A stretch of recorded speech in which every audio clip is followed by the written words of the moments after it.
Good morning, all of you. In this part of carboxylic acids, we will discuss about the reactions of acid derivatives, and these acid derivatives are acid halides and the acid anhydrides.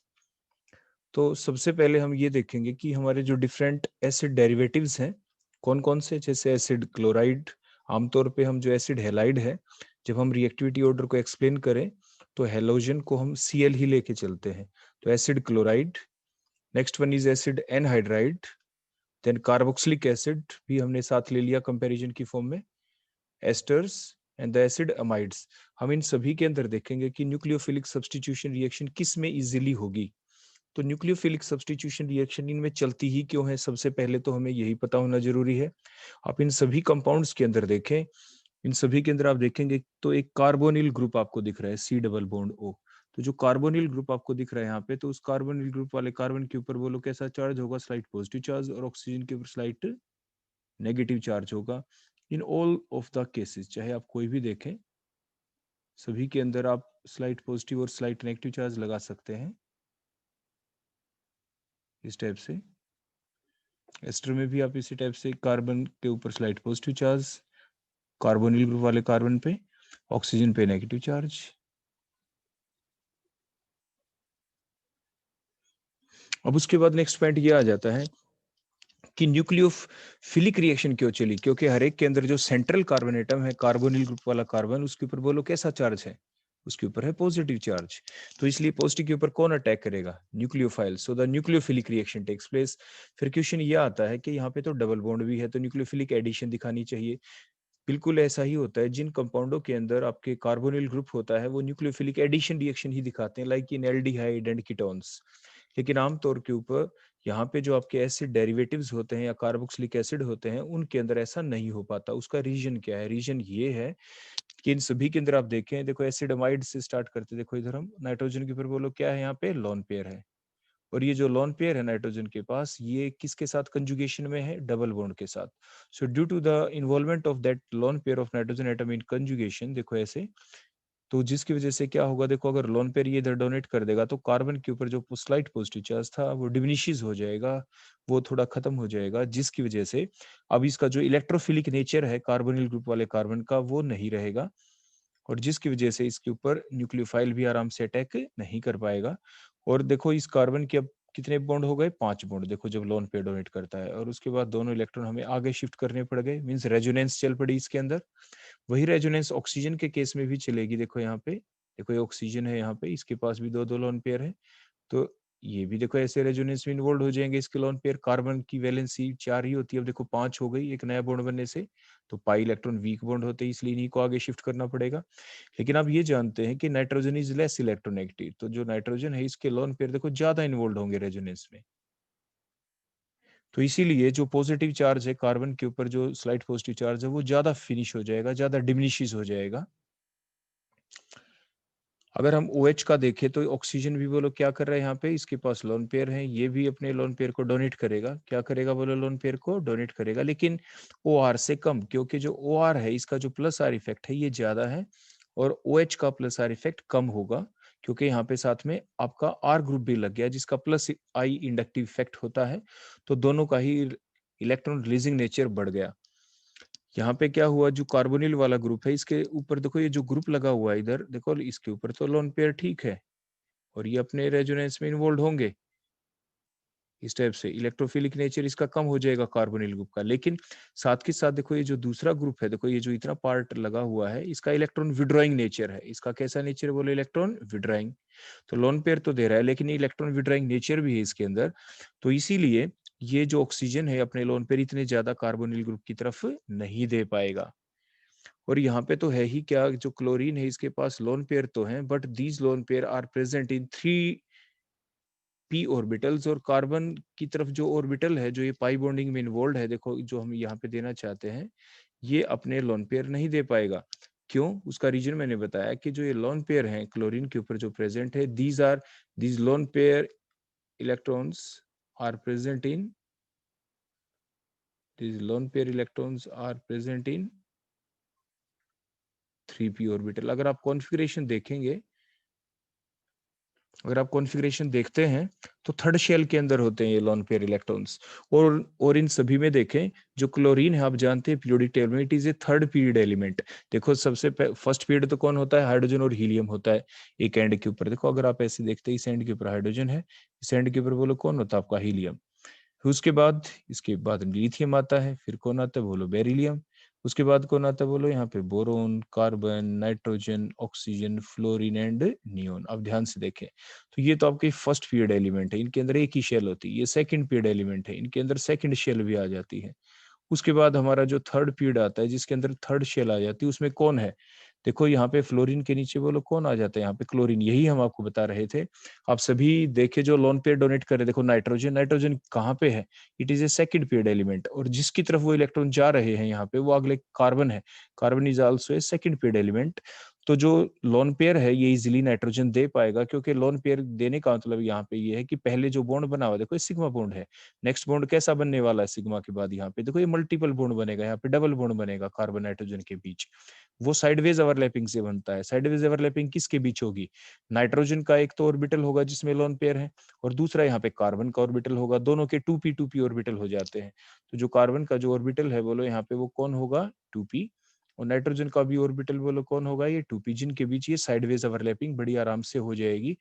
तो due to the less energy gap in between 2p that resonance effect takes place easily. जबकि जो हम बता रहे थे acid halide के अंदर यहाँ पे जो आपके ऑर्बिटल है बोलो कौन है ये 3p, और जिसके साथ ओवरलैपिंग इधर होनी है वो कार्बन का ऑर्बिटल बोलो कौन होगा 2p, because it is A second period element. तो इसलिए इनके बीच में साइडवेज ओवरलैपिंग नहीं होगी। इनके बीच में बोलो क्या नहीं होगी, नो साइडवेज ओवरलैपिंग। और नो साइडवेज ओवरलैपिंग तो रेजोनेंस प्रोसेस नहीं चलेगी, नो साइडवेज ओवरलैपिंग। और साइडवेज ओवरलैपिंग ही नहीं होगी तो आपकी रेजोनेंस इफेक्ट नहीं चलेगा। तो कौन सा इफेक्ट चलेगा, तो Cl का यहाँ पे जो इफेक्ट रहेगा वो सिर्फ -I रहेगा। क्या रहेगा बोलो -I। तो जिसकी वजह से जो कार्बोनिल ग्रुप वाला जो कार्बन एटम है इसके ऊपर पॉजिटिव चार्ज और ज्यादा हो जाएगा, इसलिए ये सबसे ज्यादा रिएक्टिव होगा। तो आपने जितने भी कंपाउंड देखे इन सभी के अंदर आप देख पा रहे हैं सिर्फ एसिड हेलाइड ही ऐसा है, एसिड क्लोराइड ही ऐसा है, क्योंकि Cl हमने यहाँ पे लिया है जिसके अंदर प्लस आर इफेक्ट नहीं चलेगा। और आप सभी के अंदर देखें सभी के अंदर प्लस आर इफेक्ट चलेगा, चाहे वो आपके एसिड एनहाइड्राइड हो, कार्बोक्सिलिक एसिड हो, एस्टर हो और एसिडमाइड हो। तो इस इट मीन्स आपको ये तो पता चल ही गया कि सबसे ज्यादा रिएक्टिव जो होगा वो एसिड क्लोराइड ही होंगे, क्योंकि उसमें सिर्फ -I इफेक्ट चलेगा, जिसकी वजह से कार्बोनिल ग्रुप वाले कार्बन के ऊपर पॉजिटिव चार्ज डेंसिटी और ज्यादा हो जाएगी। और जितनी ज्यादा पॉजिटिव चार्ज डेंसिटी होगी न्यूक्लियोफाइल उतना ही इजीली उसके ऊपर क्या करेगा, अटैक, उसके अटैक करने के चांसेस बढ़ जाएंगे। और जितने बच गए इन सभी के अंदर प्लस आर इफेक्ट होने की वजह से कार्बोनिल ग्रुप वाले पॉजिटिव चार्ज डिक्रीज हो जाएगा। लेकिन अब क्वेश्चन ये उठता है कि इन सभी के अंदर प्लस आर इफेक्ट सबसे ज्यादा किस में। आप ये जानते हैं इन सभी के अंदर acid anhydride, carboxylic acid, ester और एसिडमाइड में सबसे ज्यादा जो प्लस आर इफेक्ट चलेगा वो NH2 ग्रुप की वजह से चलेगा, नाइट्रोजन की वजह से चलेगा एसिडमाइड के अंदर। तो इसलिए क्योंकि वहां पे क्या है, नाइट्रोजन इज लेस इलेक्ट्रोनेगेटिव और वो इजीली अपने लोन पेयर को डोनेट कर पाएगा, इसलिए सबसे कम रिएक्टिव कौन हो गया बोलो, एसिडमाइड हो गए। तो दो चीजों का तो हमें पता चल ही गया कि सबसे ज्यादा रिएक्टिव कौन, एसिड आपके क्लोराइड, और सबसे कम रिएक्टिव कौन, एसिड एमाइड। उसके बाद अब नेक्स्ट ये देखा जाता है कि जो ग्रुप लगे हुए हैं हमारे सभी के अंदर लोन पेयर ऑक्सीजन ही डोनेट कर रहा है, लेकिन एसिड एनहाइड्राइड में देखें ऑक्सीजन के साथ एक ऐसा ग्रुप लग गया, देखो यहाँ पे उस COR जो ग्रुप लगा हुआ है जिसके अंदर मल्टीपल बॉन्ड आ गए। मल्टीपल बॉन्ड आने की वजह से इलेक्ट्रॉन विड्राइंग नेचर बढ़ गया। कैसा नेचर बढ़ गया बोलो, इलेक्ट्रॉन विड्राइंग। तो मीन्स साथ के साथ ही इलेक्ट्रॉन को छीन भी लेगा। इट मीन्स ये कुछ ना कुछ पॉजिटिव चार्ज डेंसिटी को उतना ज्यादा, यानी पॉजिटिव चार्ज डेंसिटी को बढ़ने देगा। मीन्स लोन पेयर ये इतने ज्यादा डोनेट ऑक्सीजन नहीं कर पाएगा, कुछ हिस्सा ये इलेक्ट्रॉन विड्राइंग वाला जो ग्रुप है COR ग्रुप अपनी तरफ लेगा। और इट मीन्स एसिड एनहाइड्राइड आपके रिएक्टिव हो जाएंगे as compare to carboxylic acid और एस्टर। तो ये तो हमें पता चल गया कि सबसे ज्यादा जो रिएक्टिव है एसिड आपके क्लोराइड हो गए, सबसे कम एसिड एमाइड हो गए। अब एसिड क्लोराइड से थोड़े कम रिएक्टिव कौन, वो एसिड एनहाइड्राइड हमने बताया, क्योंकि उसके अंदर इलेक्ट्रॉन विड्राइंग COR ग्रुप लगा हुआ है। अब बच गया रिएक्टिविटी ऑर्डर देखना कार्बोक्सिलिक एसिड और एस्टर के बीच। तो कार्बोक्सिलिक एसिड में देखें आपके सिर्फ O के साथ H लगा हुआ है, तो जो इलेक्ट्रॉन डेंसिटी है सिर्फ ऑक्सीजन की लोन पेयर की वजह से बढ़ रही है। लेकिन इसमें OR है, आर का प्लस आई इफेक्ट है, जिसकी वजह से इलेक्ट्रॉन डेंसिटी थोड़ी और बढ़ जाएगी। तो मीन्स इलेक्ट्रॉन डेंसिटी थोड़ी ज्यादा बढ़ जाएगी। देखो इधर एज कंपेयर टू बोलो क्या OH। तो अब कौन कहाँ पे पॉजिटिव चार्ज थोड़ा ज्यादा दिखेगा आपको, एस्टर में या कार्बोक्सिलिक एसिड में? कार्बोक्सिलिक एसिड के अंदर। कार्बोक्सिलिक एसिड वाले कार्बोनिल जो ग्रुप है उस कार्बन के ऊपर पॉजिटिव चार्ज थोड़ा ज्यादा रहेगा as compare to the carbonyl group carbon atom of the esters. तो ये आपका रिएक्टिविटी ऑर्डर हो गया कंप्लीट कि एसिड क्लोराइड सबसे ज्यादा रिएक्टिव, उससे कम एसिड एनहाइड्राइड, उससे भी कम कार्बोक्सिलिक एसिड, कार्बोक्सिलिक एसिड से कम रिएक्टिव एस्टर, और सबसे कम रिएक्टिव कौन होंगे? एसिड एमाइड्स हो जाएंगे। क्लियर हो गया? तो अब हम इनको देखते हैं अब स्टेप बाय स्टेप। देखो अब हमें करवाना है न्यूक्लियोफाइल का देखो अटैक यहाँ पे। तो न्यूक्लियोफाइल का देखो जब अटैक होगा कहाँ पे होगा? इस कार्बोनिल ग्रुप वाले कार्बन के ऊपर, जैसे हमने अभी आपको बताया था। तो जो कार्बोनिल ग्रुप वाले कार्बन के ऊपर जो अटैक होगा किसके ऊपर इजिली हो पाएगा? मैंने अभी आपको बताया एसिड क्लोराइड वाले के ऊपर। और जो इलेक्ट्रॉन है ये आगे आपके देखो इस टाइप से ट्रांसफर हो जाएंगे Cl की तरफ, और ये सब्सटीट्यूशन रिएक्शन बड़ी आराम से चल जाएगी। As compare to next acid anhydride के अंदर चांस थोड़े कम होंगे।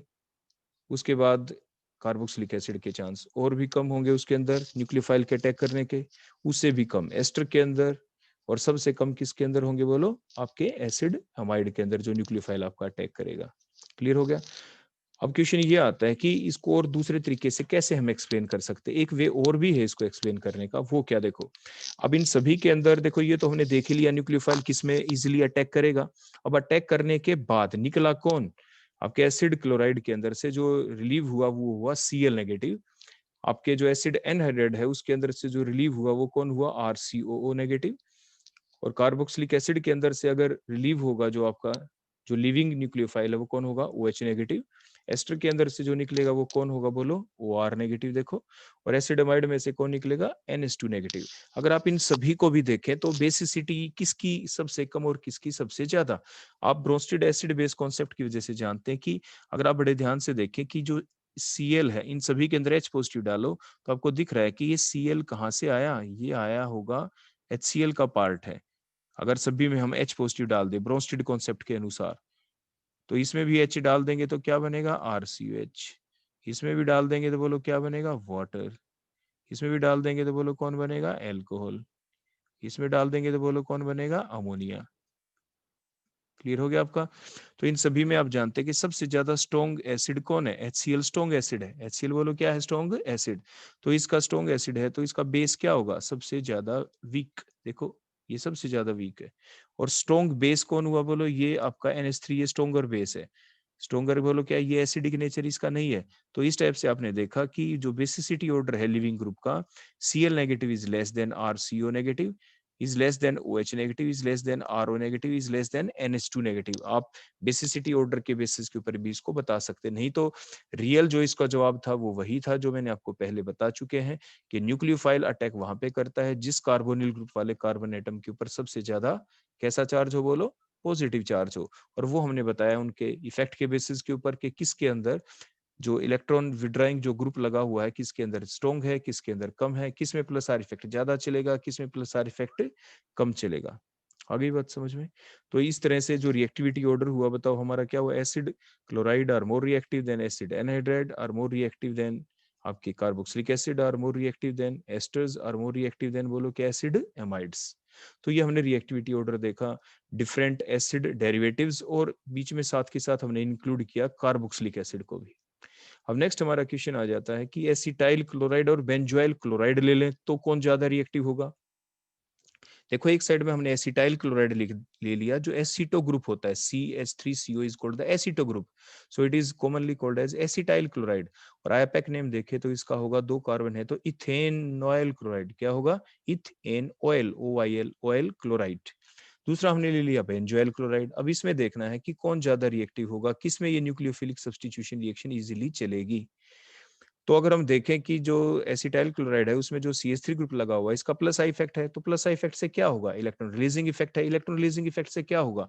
देखो जो कार्बोनिल ग्रुप है इस कार्बोनिल ग्रुप वाले कार्बन के ऊपर देखो जो स्लाइट पॉजिटिव चार्ज है इसके प्लस आई इफेक्ट की वजह से क्या होगा? वो पॉजिटिव चार्ज थोड़ा कम हो जाएगा, थोड़ा कम हो जाएगा। लेकिन अब हमें साथ के साथ ये भी देखना है कि बेंजीन रिंग के ऊपर कंजुगेटेड सिस्टम के ऊपर जो ये ग्रुप लगा हुआ है देखो COCl, ये एक इलेक्ट्रॉन विड्राइंग ग्रुप है, माइनस आर इफेक्ट वाला ग्रुप है। बोलो कैसा ग्रुप है ये? अगर हम इस पूरे ग्रुप की अगर हम बात करें देखो इस पूरे ग्रुप की, तो आपको ये पहचान हम पहले ही बता चुके हैं कि प्लस आर और माइनस आर की पहचान क्या होती है।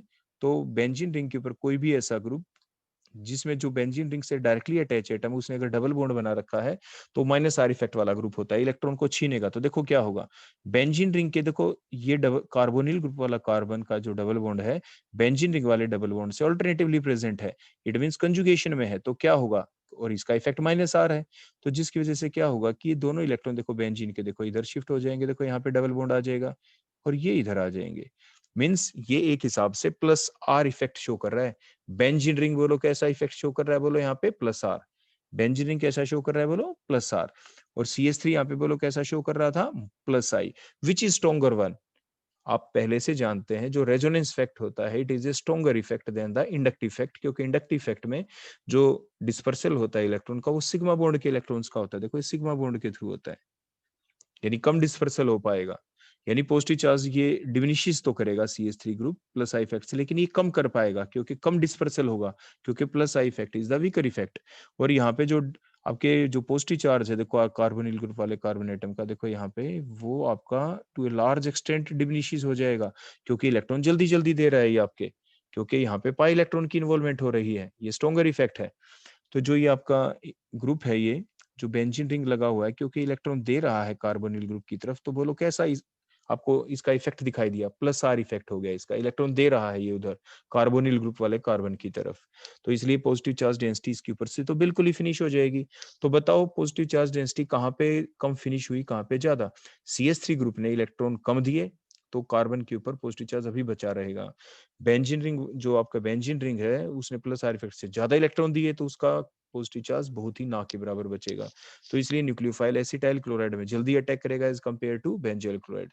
तो देखिए अब आप जो CH3 ग्रुप है वो लोग क्या है, it has plus I effect, so it decreases the positive charge of the carbonyl group carbon atom to a small extent, इसलिए कम डिक्रीज कर पाएगा, पहली चीज। दूसरी चीज एक और भी है जो आप एल्डिहाइड कीटोन्स वाले चैप्टर में भी पढ़ते हैं कि न्यूक्लियोफाइल कहाँ पे करेगा अटैक, जो आने वाला न्यूक्लियोफाइल है वहां पे जहाँ पे स्टेरिक हिंड्रेंस कम हो।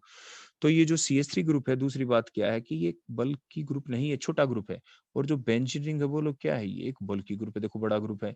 तो जब न्यूक्लियोफाइल आएगा देखो ऐसे अटैक करने के लिए, इसके ऊपर देखो ऐसे अटैक करने के लिए, तो यहाँ पे अटैक करने के चांस कम होंगे या ज्यादा होंगे, बताओ। यहाँ पे अटैक करने के चांस ज्यादा होंगे क्योंकि CH3 एक स्मॉल ग्रुप है, और यहाँ पे जब न्यूक्लियोफाइल आएगा तो उसके अटैक करने के चांस कम होंगे क्योंकि स्टेरिक हिंड्रेंस देगा। बेंजीन रिंग जो है वो एक बल्कि ग्रुप है, तो इट मींस न्यूक्लियोफाइल कहाँ पे जल्दी अटैक करेगा, एसिटाइल क्लोराइड के अंदर। तो एसिटाइल क्लोराइड के अंदर जो अटैक करेगा न्यूक्लियोफाइल, उसके अटैक करने की दो पॉसिबिलिटी होगी, दो रीजन बन गए। पहला आपने ये इस बेसिस पे एक्सप्लेन किया कि इसके अंदर सिर्फ प्लस आई इफेक्ट से पॉजिटिव चार्ज डिक्रीज हो रहा है, और दूसरा CH3 ग्रुप भी छोटा है इसलिए इजीली अटैक होगा। और बेंजोइल क्लोराइड के अंदर जो बेंजीन रिंग है वो अपना प्लस आर इफेक्ट शो कर रहा है, जिसकी वजह से पॉजिटिव चार्ज जो डिक्रीज हो जाएगा टू ए लार्ज एक्सटेंट होगा। दूसरा बल्कि ग्रुप भी है, तो जिसकी वजह से आपका इनकमिंग न्यूक्लियोफाइल आराम से अटैक नहीं कर पाएगा। तो देखो अभी हमने CH3 में लिख ही दिया कि प्लस आई इफेक्ट इसका वीक होगा, तो positive charge decrease to a small extent. दूसरा, इसका CH3 ग्रुप का छोटा साइज है, तो it causes the less steric hindrance towards the incoming nucleophile. देखो हमने दो एरो दिखाए हैं न्यूक्लियोफाइल के, देखो इट मींस उसके अटैक करने के चांस ज्यादा हैं, तो Cl थोड़ा जल्दी निकल जाएगा। हम देखते हैं अब फिनाइल ग्रुप की तरफ, जो बेंजीन जिसे फिनाइल ग्रुप करे, उसका प्लस आर इफेक्ट होगा जैसे अभी हमने बताया था, जिसकी वजह से क्या होगा, इसका जो प्लस आर इफेक्ट होता है वो स्ट्रॉन्गर होता है, तो it decreases the positive charge to a बोलो क्या, लार्ज एक्सटेंट। कार्बोनिल ग्रुप वाले कार्बन के ऊपर जो पॉजिटिव चार्ज है उसको डिक्रीज करेगा टू ए लार्ज एक्सटेंट। दूसरी बात, जो फिनाइल ग्रुप है इसका साइज भी बड़ा है, इसका लार्ज साइज है, तो it will cause the more steric hindrance towards the incoming nucleophile. तो जिसकी वजह से क्या होगा, न्यूक्लियोफाइल के अटैक करने के चांस कहाँ पे ज्यादा है, एसिटाइल क्लोराइड के अंदर as compare to in the benzoyl chloride. तो यहाँ पे हमने देखो एक ही एरो दिखाया और डिस्टेंस भी दिखाया थोड़ा दूर न्यूक्लियोफाइल का, कि वो नजदीक नहीं जा पा रहा। आप गैप भी देख सकते हैं न्यूक्लियोफाइल और कार्बोनिल ग्रुप वाले कार्बन के बीच, एसिटाइल क्लोराइड में हमने न्यूक्लियोफाइल को नजदीक दिखाया कार्बोनिल ग्रुप को डायग्राम के अंदर, और आपके बेंजोइल क्लोराइड में आपको न्यूक्लियोफाइल को मैंने थोड़ा दूर दिखाया है, देखो डायग्राम के अंदर। तो जो आपकी प्रेजेंटेशन है एग्जामिनेशन पॉइंट ऑफ व्यू से, वो भी आपकी एग्जैक्ट होनी चाहिए, दिखना चाहिए कि हाँ जो मैं एक्सप्लेन करना चाहते वही चीज यहाँ पे दिखे। तो इट मीन्स आपके जो रिएक्टिविटी ऑर्डर बोलो क्या बन गया, means acetyl chloride are more reactive than the benzoyl chloride. तो ये हमने कंपैरिजन देखा एसिटाइल क्लोराइड और बेंजोइल क्लोराइड के बीच। अब हम अपना नेक्स्ट क्वेश्चन लेते हैं, देखो इसी टाइप से ही। अगर हम डिफरेंट सब्सटीट्यूटेड बेंजोइल क्लोराइड ले लें, जैसे फॉर एग्जांपल एक तो हमने ये ले लिया पैरा पोजीशन के ऊपर मिथोक्सिल लगा दिया बेंजोइल क्लोराइड के अंदर। दूसरा हम ले लेते हैं सिंपल बेंजोइल क्लोराइड हमने ले लिया। थर्ड हम ले लेते हैं पैरा पोजीशन के ऊपर हमने Cl लगा दिया तो पैरा क्लोरोबेंजोइल क्लोराइड, पैरा के ऊपर हम नाइट्रो लगा दे तो पैरा नाइट्रोबेंजोइल क्लोराइड। अब हम ये देखेंगे कि सभी के अंदर देखो जो कार्बोनिल ग्रुप है वो तो देखो कॉमन है, COCl ग्रुप कॉमन लगा हुआ है। अब हमें ये देखना है कि जो ये कार्बन के ऊपर देखो जो पॉजिटिव चार्ज है, देखो उसी टाइप से ये स्लाइड पॉजिटिव चार्ज, ऑक्सीजन के ऊपर देखो स्लाइड नेगेटिव चार्ज होता है। बात वही आ गई कि न्यूक्लियोफाइल किस में करेगा जल्दी अटैक, न्यूक्लियोफाइल कौन से कार्बन पे करेगा जल्दी अटैक, कौन से कार्बोनिल ग्रुप वाले कार्बन पे जल्दी करेगा अटैक। तो जो साइड में डिफरेंस दिख रहा है उसके बेसिस पे ही हमें एक्सप्लेन करना पड़ेगा। हमें ये देखना है कि कौन इलेक्ट्रॉन विड्राइंग ग्रुप है और कौन इलेक्ट्रॉन रिलीजिंग ग्रुप है। देखो जो बेंजोइल क्लोराइड है उसके अंदर तो हम इफेक्ट ये मान के चलते हैं कि इनमें पैरा पोजीशन के ऊपर H है, H हैज नो इफेक्ट, ना वो इलेक्ट्रॉन लेगा ना देगा। लेकिन अगर हम देखें तो देखो जो सबसे पहला केस है हमारा OCH3 ग्रुप, उसमें देखो क्या है, जब हम जाते हैं स्ट्रक्चर 1 से लेके स्ट्रक्चर 4 की तरफ तो आपने क्या देखा, जो स्ट्रक्चर नंबर 1 है उसके अंदर जो आपका ग्रुप लगा हुआ है, बोलो कौन सा ग्रुप लगा हुआ है, आपका OCH3 ग्रुप लगा हुआ है। बोलो कौन सा ग्रुप लगा हुआ है, बोलो OCH3 ग्रुप। तो जो ये OCH3 ग्रुप है इसका कैसा इफेक्ट है, बोलो प्लस आर इफेक्ट। और इंडक्टिव देखे तो माइनस आई, लेकिन हम जानते हैं स्ट्रॉन्गर इफेक्ट आपका प्लस आर होता है, तो plus are effect he dominate करेगा। तो प्लस आर इफेक्ट से क्या होगा, और पैरा पोजीशन पे है आपके एक दूसरे की पोजीशन, अगर आप देखें OCH3 और कार्बोनिल ग्रुप जो है वो एक दूसरे के रिस्पेक्ट में पैरा पोजीशन पे है, और रेजोनेंस इफेक्ट हमेशा ऑर्थ और पैरा पे चलता है, तो इसलिए रेजोनेंस इफेक्ट तो चलेगा ही। तो रेजोनेंस इफेक्ट के द्वारा आपका जो कार्बोनिल जो ये OCH3 ग्रुप है जो ऑक्सीजन के ऊपर देखो लोन पेयर है, जब ये अपने लोन पेयर देखो इस टाइप से डोनेट करेगा यहाँ पे, तो देखो ये फर्दर जब इनकी मूवमेंट होगी देखो इस टाइप से इलेक्ट्रॉन की, देखो ये इस टाइप से पहुंच जाएंगे, और जिसकी वजह से रेजोनेंस में इन्वॉल्वमेंट होगी ना इनकी, तो जिससे क्या हुआ, जो कार्बोनिल ग्रुप वाला जो कार्बन एटम है उसकी तरफ इलेक्ट्रॉन डेंसिटी बढ़ गई, उसकी तरफ इलेक्ट्रॉन डेंसिटी पहुंच गई आपके प्लस आर इफेक्ट के द्वारा, OCH3 ग्रुप के प्लस आर इफेक्ट के द्वारा, इसलिए पॉजिटिव चार्ज बहुत ही कम हो जाएगा, जिसकी वजह से जो न्यूक्लियोफाइल के अटैक करने के चांस भी कम हो जाएंगे स्ट्रक्चर नंबर 1 के अंदर। सेकंड स्ट्रक्चर में ऐसा कुछ नहीं होगा। स्ट्रक्चर नंबर जो थर्ड आपको दिख रही है, हमने पहले भी बताया था कि जो ये ऑक्सीजन देखो क्लोरीन के ऊपर 3-3 होते हैं लोन पेयर, ऐसी बात नहीं है लोन पेयर नहीं है, लेकिन जो इसके पास लोन पेयर है मैंने पहले बताया था वो कौन से ऑर्बिटल के अंदर होते हैं, आपको बताया जा चुका, वो 3p के अंदर होते हैं, क्योंकि it is A third period element. और यहाँ पे जो एक बेंजीन रिंग का जो कार्बन है ये बोलो क्या है, it is A 2p, it is A 2p orbital. तो यहाँ पे 2p होगा तो इनके बीच साइडवेज ओवरलैपिंग नहीं हो पाएगी, इट मीन जो क्लोरीन है जो अपने लोन पेयर देखो इधर देने की कोशिश करेगा वो लोन पेयर डोनेट नहीं हो पाएंगे। क्यों नहीं हो पाएगा, प्लस आर इफेक्ट नहीं चल पाएगा, चलेगा तो बहुत ही वीकर होगा, क्योंकि जो साइडवेज ओवरलैपिंग किन के बीच होती है, जिनके बीच एनर्जी का गैप सेम हो, 2p के बीच हो जाती है, लेकिन यहाँ पे तो 3p है। इट मीन्स अब क्लोरीन के अंदर जो इफेक्ट चलेगा वो कौन सा होगा, सिर्फ माइनस आई। तो जो क्लोरीन है वो अपना माइनस आई इफेक्ट इसका स्ट्रोंगर होगा, इसमें प्लस आर इफेक्ट इसका बड़ा वीकर होगा, तो जिसकी वजह से माइनस आई इफेक्ट से ये इलेक्ट्रॉन छीनेगा, लेकिन जिस इफेक्ट से छीन रहा है वो सिर्फ सिग्मा बॉन्ड के थ्रू ही छीनेगा। देखो ऐसे, देखो इस टाइप से आप एरो से देखो ऐसे दिखाते हैं सिग्मा बॉन्ड के इलेक्ट्रॉन के थ्रू। तो मीन्स इलेक्ट्रॉन डेंसिटी क्या कर दी, इसने छीन ली, तो कार्बन के ऊपर कार्बोनिल ग्रुप वाले कार्बन के ऊपर पॉजिटिव चार्ज थोड़ा बढ़ जाएगा, लेकिन माइनस आई इफेक्ट से। अब लास्ट वाले में देखते हैं जो NO2 ग्रुप है इसका क्या होगा, इस NO2 ग्रुप का जो इफेक्ट होगा वो कैसा होगा, वो माइनस आई भी होगा और देखो माइनस आर भी होगा, तो जिसकी वजह से इलेक्ट्रॉन डेंसिटी ज्यादा छीन पाएगा। पहचान हम आपको पहले ही बता चुके हैं प्लस आई और माइनस आई की होती क्या है। और अगर आप थोड़ा इसको ओपन फॉर्म में खोल के लिखना भी चाहें तो देखो आप देख भी सकते हैं, बोलो कैसे।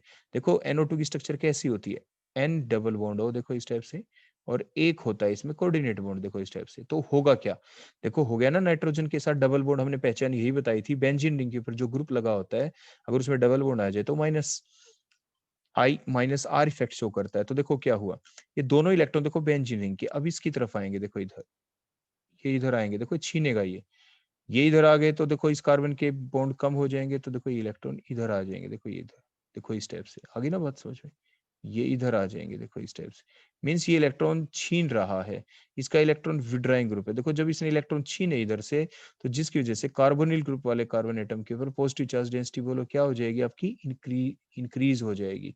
तो कौन से कार्बोनिल ग्रुप वाले कार्बन के ऊपर पॉजिटिव चार्ज सबसे ज्यादा है, स्ट्रक्चर नंबर 4 के अंदर, क्योंकि वहां पे NO2 ग्रुप माइनस आई और माइनस आर इफेक्ट दोनों दिखा रहा है।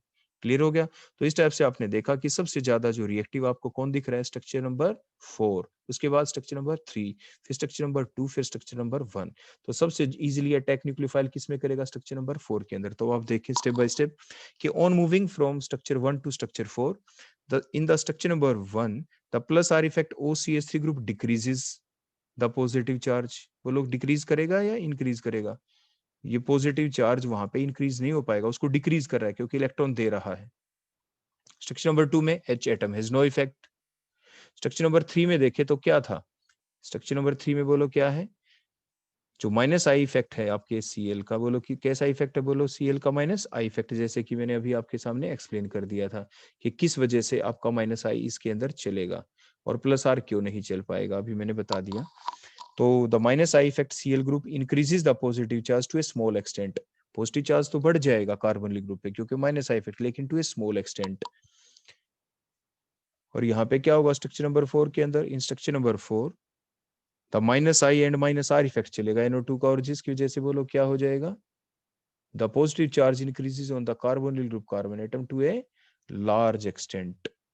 इसलिए जो न्यूक्लियोफाइल के जो अटैक करने के जो चांस होंगे वो क्या हो जाएंगे, इंक्रीज हो जाएंगे जब हम स्ट्रक्चर 1 से स्ट्रक्चर नंबर 4 की तरफ जाते हैं। तो अब देखें लास्ट स्ट्रक्चर में दिखाया, देखो 2 एरो दिखाए अटैक करते हुए। अब स्ट्रक्चर 1 में देखें, देखो उसको दूर भी दिखाया क्योंकि अटैक करने के चांस कम है, और आपके एक एरो भी हमने दिखाया अटैक करते हुए। इसलिए रिएक्टिविटी ऑर्डर क्या हो जाएगा, कौन सबसे ज्यादा reactive, structure 4 is more reactive then structure 3, is more reactive then structure 2, is more reactive then structure number 1। तो ये आपने देखा इनके बीच रिएक्टिविटी ऑर्डर। अब हम नेक्स्ट देखेंगे अपने जो डिफरेंट जो 2 कंपाउंड हमें यहाँ पे पढ़ने हैं। एक तो एसिड हैलाइड्स पढ़ेंगे हम सबसे पहले, फिर एसिड एनहाइड्राइड पढ़ेंगे, उनकी रिएक्शंस देखते हैं। तो सबसे पहले एसिड हैलाइड्स। देखो जो कार्बोनिल ग्रुप है उसके आगे अगर हम कोई हेलोजन लगा दे, जैसे Cl लगा दिया, तो अपने एसिड क्लोराइड कहते हैं। अगर Br होता तो एसिड ब्रोमाइड कह देते। अब हम इनकी रिएक्शन देखते हैं स्टेप बाय स्टेप। सबसे पहली रिएक्शन हाइड्रोलाइसिस करना। तो आप जानते हैं जो कार्बोनिल ग्रुप है एसिड क्लोराइड के अंदर, इसमें कार्बन के ऊपर देखो स्लाइट पॉजिटिव चार्ज है, Cl के ऊपर क्या है, बोलो स्लाइट नेगेटिव चार्ज। तो हाइड्रोलाइसिस करेंगे तो वाटर के अंदर 2 ही तो पार्ट है, बोलो कौन सा पार्ट है, एक तो आपके H पॉजिटिव है, देखो इसके अंदर एक तो H पॉजिटिव है वाटर के अंदर से, और दूसरा क्या होगा, बोलो OH नेगेटिव।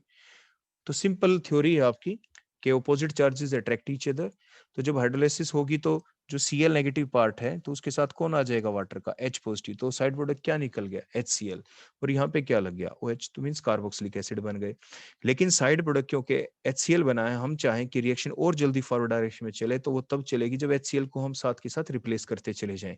वो कैसे हो सकता है, जब हम बेस डालें। मींस ये बात आपके लिए नोट करने की है कि जनरली इस रिएक्शन को हम बेसिक मीडियम में भी करते हैं। क्योंकि बेसिक मीडियम करने का फायदा क्या है, बेसिक मीडियम में ये है कि जो साइड प्रोडक्ट यहाँ पे HCl बना है, उस HCl के साथ अगर हम मीडियम बेसिक करेंगे, जैसे NH डाल देंगे, तो क्या होगा, वो NaOH इस HCl के साथ क्या कर जाएगा, बोलो रिएक्ट कर जाएगा और make the reaction more forward. क्योंकि जो NaOH अगर हम बाहर से डाल देते, मीडियम बेसिक रखते, और जो भी आपका ये HCl साइड प्रोडक्ट बना है, तो क्या बन जाता है, ये एक एसिड बेस रिएक्शन होती। तो NaCl प्लस में बोलो क्या बन जाता आपका, वाटर। इस टाइप से आपका बन जाता। तो नेक्स्ट हम देखते हैं अपनी नेक्स्ट रिएक्शन। अगर एसिड क्लोराइड के अंदर हम एल्कोहल डाल दे तो क्या होगा, फिर वही 2 पार्ट। Cl नेगेटिव के पास क्या आएगा, H पॉजिटिव। तो यहाँ पे अल्कोहल के अंदर भी ये O के ऊपर नेगेटिव चार्ज है, H के ऊपर बोलो कैसा चार्ज है, पॉजिटिव। तो उसी टाइप से HCl ही निकला यहाँ पे। अब लग कौन गया, OR लग जाए तो मीन्स एस्टर्स आपके बन जाते हैं। अगर अमोनिया डाल दे तो क्या होगा, ऐसे ही अमोनिया के अंदर है, Cl नेगेटिव की तरफ क्या आएगा, अमोनिया के अंदर से। अमोनिया जब टूटता है यहाँ पे तो इसके अंदर 2 पार्ट निकलेंगे, एक तो बोलो क्या निकलेगा, H पॉजिटिव, और दूसरा क्या बनेगा, बोलो यहाँ पे एमाइड आयन। इसको एमाइड आयन बोलते हैं NH2 नेगेटिव को। तो आपके Cl नेगेटिव के साथ तो H पॉजिटिव HCl निकल गया, तो एमाइड आयन कार्बोनिल ग्रुप वाले कार्बन पे तो एसिड एमाइड्स बन जाते हैं। नेक्स्ट हम देखते हैं कि अगर हम जो आपके पास एसिड क्लोराइड है, अगर हम उसके अंदर कार्बोक्सिलिक एसिड डाल दे तो क्या होता। कार्बोक्सिलिक एसिड डालते तो देखो उसी टाइप से रिएक्शन होती है यहाँ पे, वो लोग क्या निकल जाएगा, यहाँ से HCl निकल जाएगा। क्या निकल जाएगा, HCl। तो HCl निकलने से बोलो क्या बनेगा, अब यहाँ पे आपके एसिड एनहाइड्रेट बन जाएंगे। बोलो क्या बन जाएंगे, एसिड एनहाइड्रेट। क्योंकि यहाँ से अगर निकल गया देखो H, और यहाँ से निकल गया बोलो Cl, तो क्या हुआ, यहाँ से कार्बन का एक बॉन्ड टूट गया, देखो CH3CO। अगर इस CH3 को अगर हम R मान ले, यहाँ पे देखो हमने प्रोडक्ट में R ही लिख रखा है, अगर हम इसको R मान ले देखो ऐसे, तो क्या होगा, RC डबल बॉन्ड O देखो यहाँ तक आ गया। तो ये जो बॉन्ड है देखो, ये वाला बॉन्ड, ये नया बॉन्ड आपका बन गया। O के साथ देखो, इस O के साथ नया बॉन्ड देखो कार्बोनिल ग्रुप वाले देखो इस कार्बन के साथ अटैच हो गया और एसिड एन हाइड्राइड आपके प्रोडक्ट्स बन गए। क्लियर हो गया आपके? तो ये थी डिफरेंट रिएक्शन एसिड हैलाइड्स की। अब हम देखते हैं एसिड हैलाइड की कुछ और रिएक्शंस। जैसे फॉर एग्जांपल अगर हम एसिड हैलाइड्स ले लें और उसमें हम डाल दें डाई एल्काइल कैडमियम, क्या डाल दें? Dialkyl cadmium. आपको दिख रहा है डाई एल्काइल कैडमियम के अंदर तो 2 आर होते हैं, तो इसलिए इस रिएक्शन को चलाने के लिए हमें एसिड हैलाइड्स के भी 2 मोल्स यूज करने होंगे। तो देखो हमने लिख दिया सेकंड मोल और देखो ऐसे R C double bond O और इसके आगे हमने ये लिख दिया Cl, 2 मोल्स यूज हो जाएंगे। उससे क्या होगा, जो ये कैडमियम है यहाँ पे देखो ये Cd इस Cl को ले जाएगा अपने साथ, इस Cl को भी ले जाएगा, तो CdCl2 आपके बन गए। और होगा क्या, जो एक R है देखो एक R डैश ये यहाँ पे अटैच हो जाएगा, देखो इसके साथ यहाँ पे अपनी नया बॉन्ड बना लेगा देखो यहाँ पे। तो क्या बन गए कीटोन RCOR डैश, ये जो बच गया दूसरा ये दूसरे मोल के साथ देखो यहाँ पे अटैच हो जाएगा, तो RCOR डैश मीन्स 2 मोल कीटोन्स के बन जाएंगे। तो देखो हम देखते हैं कि हमने जब रिएक्शन की हीट किया तो कैडमियम क्लोराइड निकल गया और बन गए क्या, कीटोन्स बन गए, 2 मोल्स कीटोन के यहाँ पे आपके बन जाएंगे। क्लियर हो गया? अगर हम इसी टाइप से मान लीजिए ये ले ले कंपाउंड आपका लिथियम डाई एल्काइल कॉपर, जिसे आप गिलमांस रिएजेंट भी कहते हैं, गिलमांस GILMAN एपोस्ट्रोफी एस, तो गिलमांस रिएजेंट भी कहते हैं। अगर ये ले ले तो क्या होगा, ऐसे ही एसिड क्लोराइड के 2 मोल ही यूज होंगे जैसे डाई एल्काइल कैडमियम के केस में था। तो होगा क्या, एक जो Li है वो तो किसको ले जाएगा, एक Cl को, LiCl, दूसरा Cu किसको ले जाएगा, दूसरे Cl को। और ऐसे ही 2 मोल यूज होंगे तो क्या होगा, जो R डैश है एक ऊपर लग जाएगा और एक ही आर डैश देखो नीचे वाले पार्ट यहाँ पे लग जाएगा। तो बोलो क्या बन गए, उसी टाइप से कीटोन बन गए। और मोल्स कितने बने आप ध्यान रखिए, 2 मोल्स ऑफ कीटोन बन जाते हैं। क्योंकि इस रिएक्शन के दौरान जब हम रिएक्शन करते हैं एसिड क्लोराइड की डाई एल्काइल कैडमियम के साथ करें, आप चाहे चाहे आप गिलमांस रिएजेंट के साथ करें जो लिथियम डाई एल्काइल कॉपर इसके साथ करें, हमेशा ही एसिड क्लोराइड के आपके 2 मोल यूज होंगे और जो प्रोडक्ट बनेगा उसमें कीटोन होंगे और कीटोन्स के भी 2 मोल्स ही प्रोड्यूस होते हैं, जैसे अभी आपको समझाया गया। तो ये गिलमांस रिएजेंट है, देखो साइड प्रोडक्ट हमने आपको बता ही दिया क्या क्या आपका बनता है, एक LiCl बनता है, एक CuCl बनता है। देखो यहाँ पे माइनस में CuCl आएगा, यहाँ पे क्या आएगा बोलो, माइनस में CuCl बन जाएगा आपका और एक LiCl, ये आपके साइड प्रोडक्ट बन जाते हैं। हम देखते हैं नेक्स्ट रिएक्शन ग्रिग्नार्ड रिएजेंट के साथ इसकी रिएक्शन। नेक्स्ट हम बोलो किसके साथ देखेंगे रिएक्शन, ग्रिग्नार्ड रिएजेंट के साथ। तो अगर हम ग्रिग्नार्ड रिएजेंट के साथ अगर रिएक्शन कर दें आपकी एसिड हैलाइड की, तो देखो होगा क्या, देखो यहाँ पे ये हम दोबारा से लिख देते हैं, ये जो दूसरा प्रोडक्ट बना था ये क्या था आपका CuCl। अब देखो जो आपकी कार्बोनिल ग्रुप है इसके ऊपर बोलो कैसा चार्ज है, स्लाइट पॉजिटिव चार्ज। Cl के ऊपर बोलो कैसा चार्ज है, यहाँ पे स्लाइट नेगेटिव चार्ज। तो जब हमने ग्रिग्नार्ड रिएक्शन की तो उसमें क्या हुआ, देखो R नेगेटिव ने अटैक कहाँ पे किया, R नेगेटिव ने अटैक करेगा पॉजिटिव चार्ज के ऊपर। तो पॉजिटिव के ऊपर अटैक किया तो बोलो साथ के साथ कौन निकल जाएगा, यहाँ से Cl निकल गया। तो MgBr के साथ कौन जा लगा, साइड प्रोडक्ट बोलो क्या बना, साइड प्रोडक्ट आपका बन गया कि Mg के साथ एक तो Br अटैच तो है ही पहले से और एक क्या लग गया बोलो आपका Cl, so that will be the side product. तो आपके बन गए कौन, कीटोन्स बन गए, देखो आपके क्या बन गए, कीटोन। लेकिन कीटोन स्टेज के ऊपर रिएक्शन नहीं रुकेगी जब आप ग्रिग्नार्ड रिएजेंट यूज करते हैं, या तो आप कैलकुलेटेड अमाउंट में ही डालें, नहीं तो आपकी रिएक्शन फर्दर चलेगी। क्योंकि जो कार्बोनिल ग्रुप वाला कार्बन है कीटोन्स के अंदर देखो स्लाइट पॉजिटिव और ऑक्सीजन के ऊपर स्लाइट नेगेटिव है। अगर अगला मोल आपका आएगा देखो ग्रिग्नार्ड रिएजेंट का तो क्या होगा, आर नेगेटिव किस पे अटैक करेगा, उसी टाइप से आपके कार्बन के ऊपर जिसके ऊपर स्लाइट पॉजिटिव चार्ज है। अब की बार जो पाई बॉन्ड के इलेक्ट्रॉन सी और ओ के बीच देखो उनका ब्रेकेज हो जाएगा, ओ नेगेटिव बन जाएगा आपका। देखो तो ओ नेगेटिव के पास कौन जाएगा ग्रिग्नार्ड रिएजेंट का, MgBr, और इस तरह से आपका प्रोडक्ट बना। नेक्स्ट स्टेप में हम करेंगे हाइड्रोलिसिस। हाइड्रोलिसिस करेंगे तो क्या होगा, ओ नेगेटिव के पास वाटर का कौन आएगा, H पॉजिटिव, MgBr पॉजिटिव की तरफ कौन आएगा वाटर का हिस्सा, OH नेगेटिव। तो इस तरह से आपके टर्शियरी अल्कोहल हमें मिल जाते हैं। तो ये आपने देखा ग्रिग्नार्ड रिएक्शन एसिड क्लोराइड की। तो एसिड क्लोराइड के अंदर अगर हम ग्रिग्नार्ड रिएजेंट डाल के रिएक्शन करते हैं तो 2 मोल्स यूज हुए ग्रिग्नार्ड रिएजेंट के। ऐसे भी एग्जाम में पूछा जाता है कि बोलो कितने मोल यूज हो गए आपके टर्शियरी अल्कोहल बने उस टाइम तक, तो आपके 2 moles of Grignard reagent use होते हैं। नेक्स्ट हम देखते हैं यहाँ पे रिएक्शन, अगर हम HVZ रिएक्शन कर दे, कौन सी रिएक्शन कर दे बोलो, HVZ। ये हम पहले भी पढ़ चुके हैं कि आपके जो एसिड हैलाइड होते हैं इसी के अंदर कन्वर्ट होता है। कार्बोक्सिलिक एसिड वाले पार्ट में हमने बताया था, जब हमने पढ़ी थी रिएक्शन ऑफ कार्बोक्सिलिक एसिड, तो वहां पे बताया था होता ही ऐसा है। जब हम HVZ रिएक्शन करते हैं तो सबसे पहले जो कार्बोक्सिलिक एसिड जो ग्रुप होता है वो पहले एसिड क्लोराइड के अंदर ही कन्वर्ट होता है, और Br2 ऑब्लिक रेड फास्फोरस डालते हैं तो एसिड ब्रोमाइड में ही कन्वर्ट होता है। देखो कुछ इस टाइप से, मान लीजिए आपके पास ये होता, देखो ऐसे कोई कार्बोक्सिलिक एसिड, देखो मैं आपको लेके दिखाता हूँ, CH3CH2, देखो C डबल बॉन्ड OH, इसके अंदर ये अल्फा हाइड्रोजन होते हैं, ये आपके कौन से होते हैं बोलो, बीटा हाइड्रोजन। तो जब आप क्लोरीनेशन करते हैं तो सबसे पहले क्या होता है, आपका जो ये पार्ट है ना, ये OH वाला पार्ट, यही हटके यहाँ पे Cl लग जाता है। ब्रोमिनेशन करते हैं तो यहाँ पे देखो ऐसे। फिर आप कहेंगे डायरेक्ट लगा कैसे, डायरेक्ट नहीं लगता।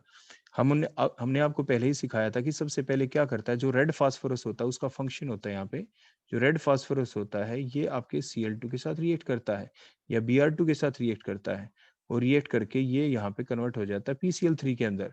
और PCl3 देखो होता है यहाँ पे यूज, वो हमने रिएक्शंस में पढ़ा ही था कि OH ग्रुप को हटा के अगर हमें Cl लगाना हो तो हम क्या डालते हैं, आपने पढ़ा था वहां पे PCl3 भी डाल सकते हैं, PCl5 भी डाल सकते हैं, HCl भी डाल सकते हैं, थायोनाइल क्लोराइड भी डालते थे। तो यहाँ पे ये PCl3 है। देखो आपने देखा कि रेड फास्फोरस का फंक्शन क्या था, तो जो रेड फास्फोरस है वो क्लोरीन के साथ रिएक्ट करके PCl3 बनाता है। PCl3 अब सबसे पहले अपनी इन्वॉल्वमेंट दिखाता है और आपके OH ग्रुप को हटा के Cl लगाता है। Now the there is a more reactive, अभी हमने पीछे पढ़ा भी था विच इज मोर रिएक्टिव, तो आपके सबसे ज्यादा एसिड हेलाइड ही होते हैं। तो एसिड हेलाइड्स आपके बन गए और अब उसके बाद आपकी रिएक्शन फास्ट हो जाती है। अब अगर आप इसके अंदर करेंगे क्लोरीनेशन या ब्रोमिनेशन, तो जो अल्फा पोजीशन के जो H है ये हटके हमें हमारे क्या लगना होता है बोलो, Cl। और उसके बाद क्योंकि क्लोरीन इज मोर रिएक्टिव तो बीटा पोजीशन के भी H हटके क्या लग जाएंगे बोले, यहाँ पे भी Cl, तो ये HVZ रिएक्शन होती है। क्लियर हो गया यहाँ तक आपको?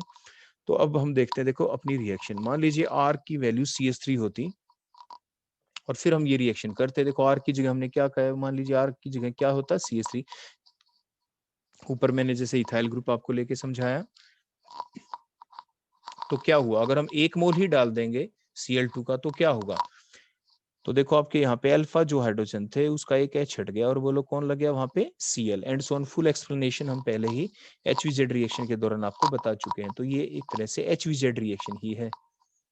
तो HVZ reaction in carboxylic acid takes place by the formation of more reactive acid halide as the intermediate। तो मैंने अभी बताया, ये देखो एसिड हैलाइड देखो आपके यहाँ पे बन गए थे, ये एसिड हैलाइड बन गए ना आपके यहाँ पे, तो ये एज ए इंटरमीडिएट बनते ही हैं आपकी HVZ रिएक्शन के दौरान, पहले यही बनते हैं और इसी के अंदर फर्दर आपकी हेलोजिनेशन होती है अल्फा पोजीशन पे, और एक्सेस में ले ले तो आपके बीटा पोजीशन के ऊपर भी जो H है वो आपके रिप्लेस कर देती है Cl2, because Cl is more reactive, Cl2 is more reactive. Bromination करते तो सिर्फ अल्फा अल्फा वाले H हटते, बीटा वाले नहीं हटते थे क्योंकि bromine is less reactive.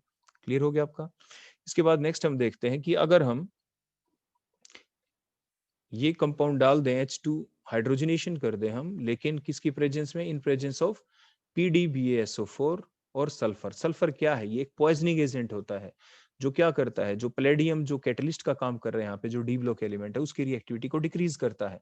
Means उससे होगा क्या, उससे ये होगा कि जो आपके एसिड हैलाइड है इसमें कार्बन और Cl के बीच का देखो जो बॉन्ड की देखो एक क्लीवेज है इस टाइप से होगी, और जब हम रिडक्शन कर रहे हैं यहाँ पे आपके देखो HH ऐड होना है, तो H तो HCl के साथ HCl देखो साइड प्रोडक्ट निकल गया, तो क्या लगा बोलो कार्बोनिल ग्रुप वाले कार्बन पे H, तो मींस एल्डिहाइड बन गया और एल्डिहाइड स्टेज के ऊपर जाके रिएक्शन रुक जाती है, फर्दर रिडक्शन नहीं हो पाती है। एल्डिहाइड स्टेज के ऊपर रिएक्शन रुक गई, इसे रोजेनमंड्स रिडक्शन कहते हैं। आमतौर पे रिएक्शन तब करते हैं जब R की वैल्यू हम बेंजीन ले लें, तो मींस बेंजोइल क्लोराइड को कभी भी बेंजल्डिहाइड में कन्वर्ट करना हो तो आप रोजेनमंड रिडक्शन ही यूज करते हैं। और यहाँ पे सल्फर का काम क्या था, सल्फर ले लें या आमतौर पे क्यूनोलीन भी ले लेते हैं, क्यूनोलीन, क्या ले लेते हैं, क्यूनोलोन नहीं है, क्यूनोलीन है यहाँ पे, ये क्यूनोलीन, तो क्यूनोलीन हम ले लेते हैं। और ये क्या करता है सल्फर या क्यूनोलीन, ये आपकी रिएक्टिविटी ऑफ द जो कैटलिस्ट है पैलेडियम यहाँ पे उसकी रिएक्टिविटी को डिक्रीज कर देता है and the stops the reaction at the aldehyde stage. Clear हो गया? नेक्स्ट पॉइंट ये आ जाता है कि अगर हमारे पास मान लीजिए कोई इस तरह से टोल्विन होता, मतलब हमने बेंजीन के ऊपर CH3 होता, तो ये भी हम आपको पहले ही सिखा चुके थे कि टोल्विन को जब कभी भी, मतलब ये अगर आपका कौन होता बोलो यहाँ पे टोल्विन, तो आगे कौन बनता है, ये बेंजल्डिहाइड बनता। आर की जगह अगर हम बेंजीन पुट कर दें तो ये एटार्ड रिएक्शन होती थी, तो इस तरह से बेंजल्डिहाइड आप एटार्ड रिएक्शन से भी ऑब्टेन करते हैं। तो ये सिर्फ हमने साइड में एक एक्स्ट्रा चीज आपको बताई है क्योंकि कंपैरिजन फॉर्म में हमें चीजें याद रहनी चाहिए दिमाग के अंदर। How can you convert the toluene into benzaldehyde, by the Etard reaction by adding the chromyl chloride, CrO2 Cl2 एक वीक ऑक्सीडाइजिंग एजेंट है, तो ये डालते हैं तो ये भी एक वीक ऑक्सीडाइजिंग एजेंट है, ये कंप्लीट ऑक्सीडेशन नहीं करता। तो आपने दो चीजें देखी यहाँ पे कि एटार्ड रिएक्शन कर रहे हैं तो वो वीक ऑक्सीडाइजिंग एजेंट है, वो भी आपकी रिएक्शन को एल्डिहाइड स्टेज पे रोक देता है, फर्दर ऑक्सीडेशन नहीं होता। अगर फर्दर ऑक्सीडेशन होता तो कार्बोक्सिलिक एसिड बन जाते। और यहाँ पे एसिड हैलाइड्स के अंदर हम क्या कर रहे हैं, यहाँ पे हम रिडक्शन करवा रहे हैं, और रिडक्शन करवा के हमने रिएक्शन को यहीं पे रोक दिया एल्डिहाइड स्टेज पे, नहीं तो फर्दर एल्कोहल बन जाते। तो देखो दोनों चीजें आप कंपैरिजन फॉर्म में सीख पा रहे हैं कि सिलेक्टिव रिडक्शन कैसे की, पार्शियल रिडक्शन कैसे की यहाँ पे, और रिटार्ड रिएक्शन के द्वारा हमने देखा कि पार्शियल ऑक्सीडेशन कैसे की आपने, कंप्लीट ऑक्सीडेशन होने से कैसे रोका। तो दोनों रिएजेंट आपके लिए बहुत इंपॉर्टेंस रखते हैं। इसके बाद ये देखो ये फर्दर रिडक्शन, अगर हम जैसे मैंने कहा रोजनमंड रिडक्शन से तो एल्डिहाइड स्टेज पे रिएक्शन रुक गई, अगर देखो रिएक्शन फर्दर आगे चलती तो क्या होता। देखो सी और ओ के बीच में जो डबल बॉन्ड आपको दिख रहा है, अगर मैं देखो इनमें से एक बॉन्ड तोड़, देखो ओनली वन बॉन्ड क्लीवेज, तो कार्बन के एक बॉन्ड की कमी तो एक एच इधर आ जाएगा, एक बॉन्ड ऑक्सीजन की कमी तो एक एच देखो ऊपर चला जाएगा। देखो इस टाइप से अगर हम रिडक्शन इसकी और ज्यादा कर दें तो देखो ऐसे, तो क्या होगा, तो देखो यही तो आपका प्रोडक्ट बन गया ना। अगर हम फर्दर रिडक्शन कर दें तो आपके पास जो एल्डिहाइड होते हैं उनकी जब हम रिडक्शन कर देते हैं, मींस एडिशन ऑफ एच कर दें, तो क्या हुआ, देखो कार्बन के ऊपर देखो एक एच तो ये लग गया कार्बन का, एक ओ के ऊपर देखो, ओ के ऊपर देखो एच लग गया, तो मीन्स रिडक्शन हो गई ना ज्यादा। तो थोड़ी ज्यादा रिडक्शन करनी हो, मीन्स जो एसिड क्लोराइड है आपके पास, अगर आप चाहते हैं एसिड क्लोराइड को एल्डिहाइड स्टेज पे रोके, तो आप क्या डालेंगे, रोजनमंड रिडक्शन करेंगे। आप चाहते हैं हमें नहीं रोकना उस स्टेज पे, हमें एल्कोहल स्टेज पे जाना, मीन्स उससे अगली एक स्टेप और जानी है, तो आप क्या करेंगे, आप लिथियम एल्यूमिनियम हाइड्राइड डाल देते हैं। बोलो क्या डाल देते हैं, लिथियम एल्यूमिनियम हाइड्राइड आप डालते हैं, और फिर रिएक्शन आपकी अल्कोहल स्टेज तक भी चली जाती है। क्लियर हो गया इतना। और आपको ये भी पता है अल्कोहल से भी आगे हमें एल्केन पार्ट बनाना हो सिंपल, तो आप कौन सी करते हैं, फिर आप तो क्लीमेंशन रिडक्शन करते हैं, या वुल्फ किशन रिडक्शन आपके पास आ जाती है। तो आप कंप्लीट रिडक्शन भी कर सकते हैं कि ऑक्सीजन कंप्लीटली रिमूव हो जाए और वहां पे एच ही लग जाए, मींस एल्काइल पार्ट ही बन जाए। तो उस टाइम पे आप या तो क्लीमेंशन रिडक्शन करते हैं या वुल्फ किशन रिडक्शन आप करते हैं। नेक्स्ट हम देखेंगे रिएक्शंस एसिड हैलाइड्स की कुछ और, जो आपके किससे रिलेटेड है, ये आपने पढ़ा था बेंजीन की जो रिएक्शन हमने पढ़ी थी कि बेंजीन 5 रिएक्शन दिखाता है, इलेक्ट्रोफिलिक सब्स्टिट्यूशन जो रिएक्शन होती है उनमें से एक होती है फ्रीडल क्राफ्ट एसाइलेशन। तो ये फ्रीडल क्राफ्ट एसाइलेशन ही तो है, मींस बेंजीन के अंदर एसिड हैलाइड डाल दें या एसिड हैलाइड में बेंजीन डाल दें, मतलब तो एक ही है। तो आमतौर पे आपके दिमाग में जो इमेज रहती है वो कुछ ऐसी रहती है, देखो किस टाइप की रहती है कि आप क्या करते हो, देखो आप एक बेंजीन रिंग बना लेते हैं, देखो इस टाइप से, और फिर बेंजीन रिंग बना के और फिर आप ऐसे लिखते थे आमतौर पे, देखो आपने जो इमेज देखी होगी, देखो ऐसे CH3COCl, और इसमें क्या डाल दो, AlCl3 डाल दो, एनहाइड्रस जो आप डालते थे, और फिर बताओ क्या प्रोडक्ट बनेगा, आप ऐसे पढ़ते थे। फिर हम कहते थे कि AlCl3 क्या करता है, Cl को विद इलेक्ट्रॉन देखो लेके चला जाता है, तो जो इलेक्ट्रोफाइल बना ये बेंजीन रिंग के ऊपर जाके अटैक करता है, और आपका देखो ये प्रोडक्ट बन गया COCH3, देखो एसिटोफिनोन आपका बन गया। अब हमने क्या किया वहां पे, हमने जो ये एसिड हैलाइड था इसको तो यहाँ पे लिख दिया, और एरो के ऊपर किसको लिख दिया, यहाँ पे बेंजीन को लिख दिया, देखो वही काम तो किया है, मींस रिएक्शन सेम है, सिर्फ प्रेजेंटेशन का तरीका अलग था, क्योंकि हम पढ़ रहे हैं यहाँ पे रिएक्शन ऑफ एसिड हैलाइड्स, इसलिए हमें इसको ऐसा लिखना पड़ा। क्लियर हो गया, आपको आ गई होगी बात समझ में। तो मिस प्रोडक्ट क्या बना, देखो उसी टाइप से एसिटोफिनोन, जैसे अभी आपको ये समझाया गया था। इसके बाद इसको फ्रीडल क्राफ्ट एसाइलेशन रिएक्शन भी कहते हैं। अगर हम ये जो CH3 ग्रुप था इसकी जगह बोलो हम क्या ले लें, बेंजीन रिंग ले लें, मींस बेंजोइल क्लोराइड ले लें, तो डिफरेंस क्या हुआ, कोई ज्यादा डिफरेंस नहीं है, सिर्फ CH3 की जगह हमने क्या लिया है, बताओ क्या लिया है, जो हमारे पास CH3 था ऊपर उसकी जगह हमने क्या लिया, सिर्फ बेंजीन रिंग ही तो लिया है, तो बेंजीन रिंग हम लगा देंगे उसकी जगह, जो आपके पास CH3 था बोलो इसकी जगह क्या लगा देंगे, बेंजीन रिंग। तो देखो हमारी ये रिएक्शन चली दोबारा से उसी टाइप से, तो हमारा प्रोडक्ट क्या बना, बेंजोफिनोन बन जाएगा, CH3 की जगह सिर्फ क्या लगा दिया, benzene ring, same reaction, Friedel Crafts acylation reaction. Next reaction आ जाती है कि एनिलीन के साथ रिएक्शन कर दे तो क्या होगा। एनिलीन के साथ जब हम रिएक्शन करते हैं तो उस दौरान क्या होता है कि जो NH2 जो पार्ट है, यहाँ पे इस NH2 का H और यहाँ पे इसका बोलो कौन, Cl, मींस एक्चुअल में रिएक्शन देखे तो देखो कुछ कैसे चलती है, मींस नाइट्रोजन जो होता है इसके पास लोन पेयर है, और कार्बोनिल ग्रुप वाले कार्बन के ऊपर बोलो क्या है, स्लाइट पॉजिटिव चार्ज, देखो ऐसे, तो नाइट्रोजन अपने लोन पेयर किसको देता है, इस कार्बन के ऊपर, और जिसकी वजह से ये Cl यहाँ से देखो इस टाइप से निकल जाएगा, और जो नाइट्रोजन है जब इसने लोन पेयर दिए तो ये इलेक्ट्रॉन छीनेगा किससे, नाइट्रोजन के ऊपर देखो जो दो ये H लगे हुए थे, साथ के साथ ये अपने इलेक्ट्रॉन H से छीन लेता है, ताकि नाइट्रोजन के ऊपर कोई पॉजिटिव चार्ज ना आए। जो NH2 के ऊपर जो 2 H लगे हुए थे। तो नाइट्रोजन ने लोन पेयर किसको दिए, कार्बन के साथ देखो बॉन्ड बनाया, और नाइट्रोजन ने खुद किससे छीने, H से, जो इसके ऊपर 2 H लगे हुए, किसी एक H से इलेक्ट्रॉन छीन लिए। तो बोलो क्या निकला यहाँ से, H पॉजिटिव निकल गया, और यहाँ से क्या निकला, ये Cl नेगेटिव निकल गया, तो जिसकी वजह से ओवरऑल निकल गया HCl। तो नया बॉन्ड किसके बीच बना, नया बॉन्ड बना है कार्बोनिल ग्रुप वाले कार्बन और NH2 वाले नाइट्रोजन के बीच, देखो कुछ इस टाइप से।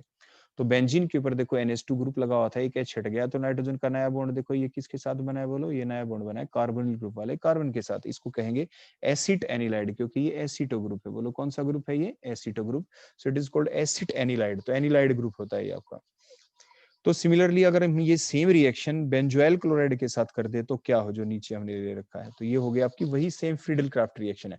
लेकिन अगर हम सेम रिएक्शन ये एसिड हैलाइड के साथ बेंजोइल क्लोराइड के साथ कर दें तो क्या होगा, सिर्फ एक ही तो डिफरेंस होगा ना, जहाँ पे ये CH3 लगा हुआ वहां पे क्या आ जाएगा, बेंजीन। देखो तो इसको कहेंगे बेंजेनिलाइड, उसको कहते थे एसिड एनिलाइड, इसको क्या कहेंगे, बेंजेनिलाइड। लेकिन अगर हम बेंजोइल क्लोराइड ले लेते हैं, देखो ये इस कंपाउंड का नाम क्या है, जो एसिड हैलाइड है यहाँ पे, इसका नाम क्या है, बेंजीन है, तो बेंज ऑयल क्लोराइड।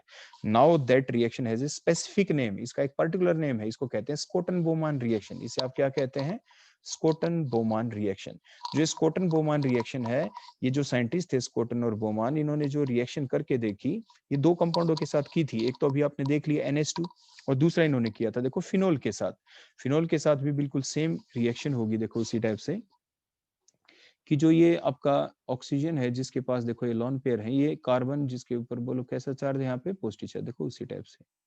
अगर हम मैकेनिज्म पॉइंट ऑफ व्यू से देखें तो ऑक्सीजन ने अपने लोन पेयर बोलो किसको दिए, इस कार्बन को, कार्बन के साथ देखो नया बॉन्ड बना लिया।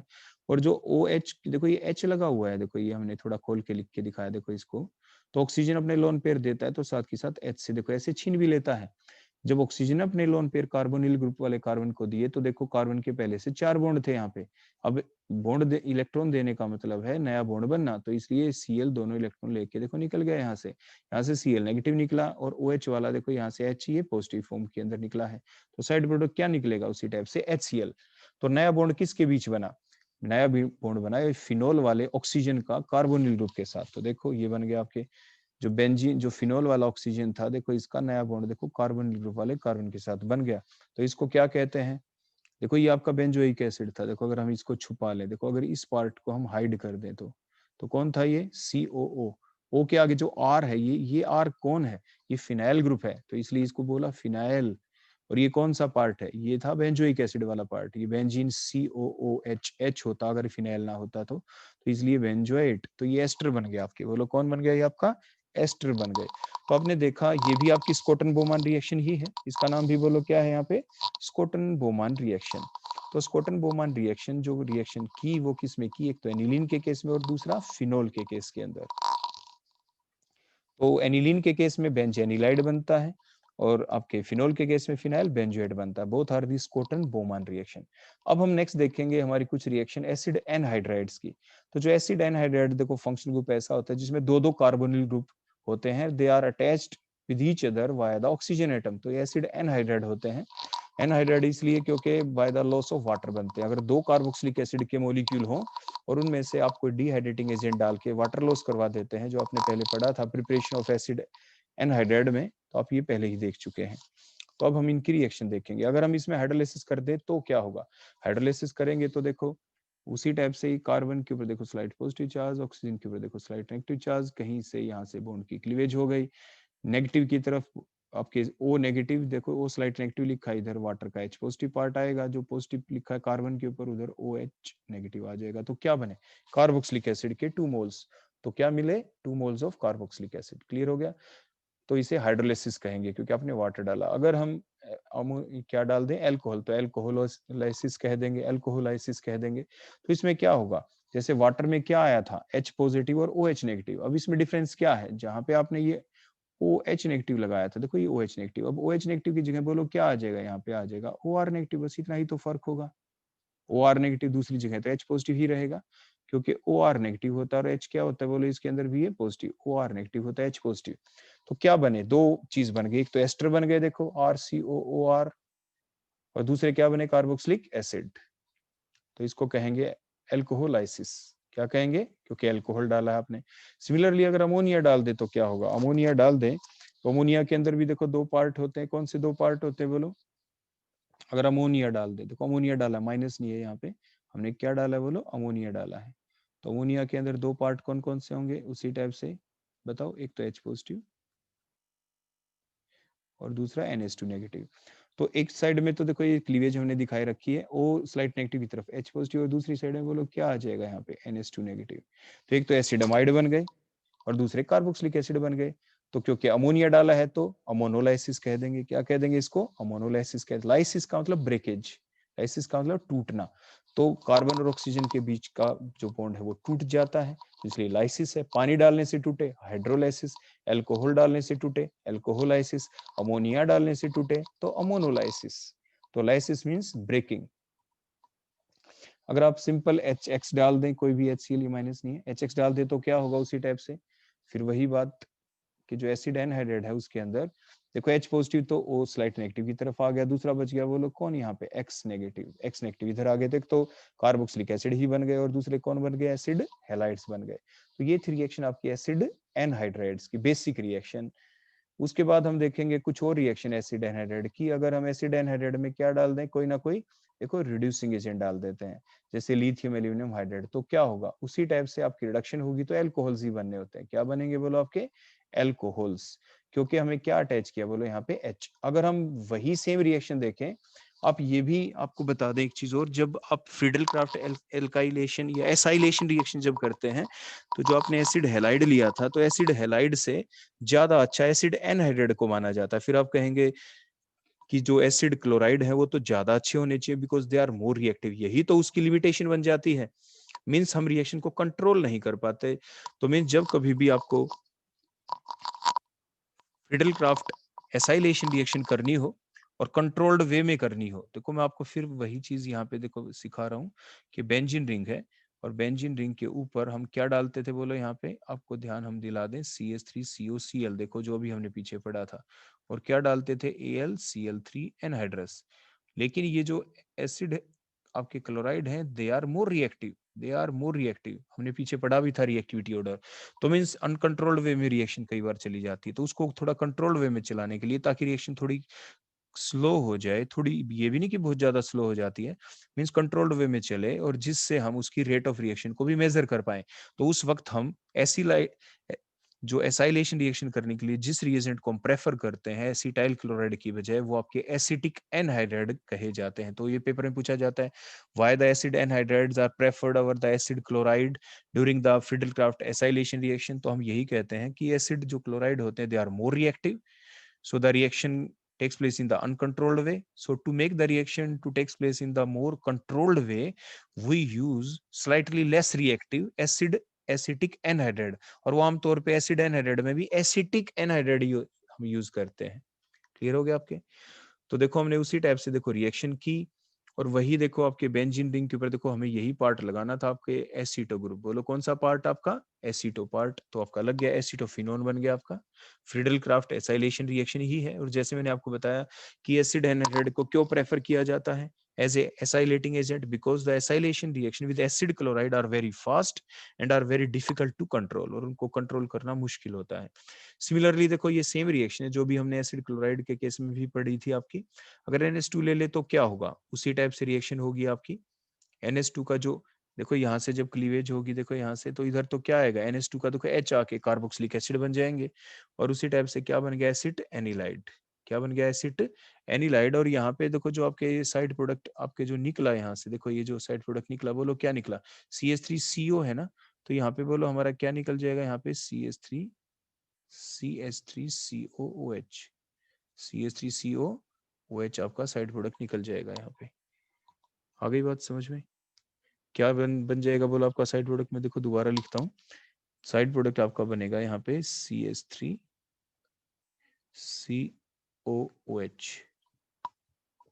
Note the this much. इसके ये फ्रीडल क्राफ्ट आपकी एसाइलेशन रिएक्शन है। सिमिलरली अगर आप फिनोल डाल दें तो देखो फिर भी रिएक्शन बिल्कुल उसी फॉर्म में उसी टाइप से चलेगी। ये रिएक्शन वैसी ही है जैसे आपकी स्कॉटन बोमान रिएक्शन थी आपकी, आपने पढ़ी थी। तो यहाँ पे बोलो क्या बन जाएगा? बिल्कुल सेम रिएक्शन उसी टाइप से, कि O के ऊपर लगेगा ग्रुप OH का। देखो यहाँ पे H हटा और क्या जा लगा बोले यहाँ पे उसी टाइप से एसिटो ग्रुप आपका लग गया। क्या लग गया?